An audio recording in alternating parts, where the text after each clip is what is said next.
বিশ্বের দামি সব জিনিসের তালিকায় এবার নজর কাটছে আমেরিকা নামের এক অদ্ভুত শিল্পকর্ম। স্বর্ণের তৈরি এই শিল্পকর্ম উঠতে যাচ্ছে নিলামে। কোটি ডলার মূল্যের এই শিল্পকর্ম নিয়ে আরো জানাচ্ছেন শারমিন নিশু। এবার আন্তর্জাতিক বাজারে আলোচনার কেন্দ্রবিন্দু হয়ে উঠেছে অদ্ভুত এক শিল্পকর্ম। বিলাসিতা, ব্যঙ্গ আর শিল্প, এই তিনের মিশেলে তৈরি বস্তুটি এবার উঠছে আন্তর্জাতিক নিলামে। দামও নিছক কম নয়। এর মালিকানা নিতে গুনতে হবে কোটি ডলার। নিলাম শুরুর মূল্য নির্ধারণ করা হয়েছে $1 কোটি, বাংলাদেশি মুদ্রায় যা প্রায় 121 কোটি টাকা। আর এই ব্যতিক্রমী শিল্পকর্মটি আর কিছুই নয়, খাঁটি স্বর্ণ দিয়ে তৈরি একটি টয়লেট, যার নাম আমেরিকা।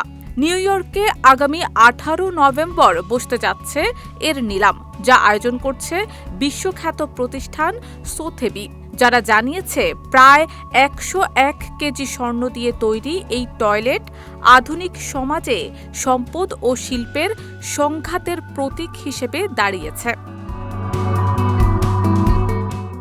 এর নির্মাতা ইতালীয় শিল্পী মাউরিজিও ক্যাটেলান, যিনি বরাবরই ব্যঙ্গাত্মক শিল্পকর্মের জন্য পরিচিত।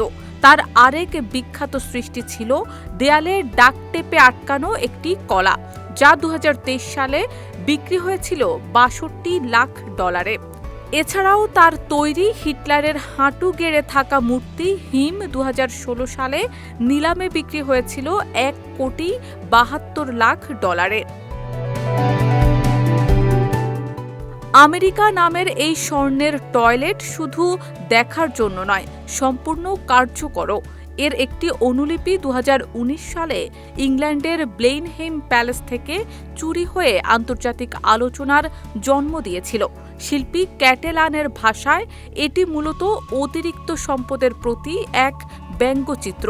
তার মতে, আপনি $200 দুপুরের খাবার খান বা $2 হটডগ, শেষ পর্যন্ত ফলাফল একই, অন্তত টয়লেটের ক্ষেত্রে।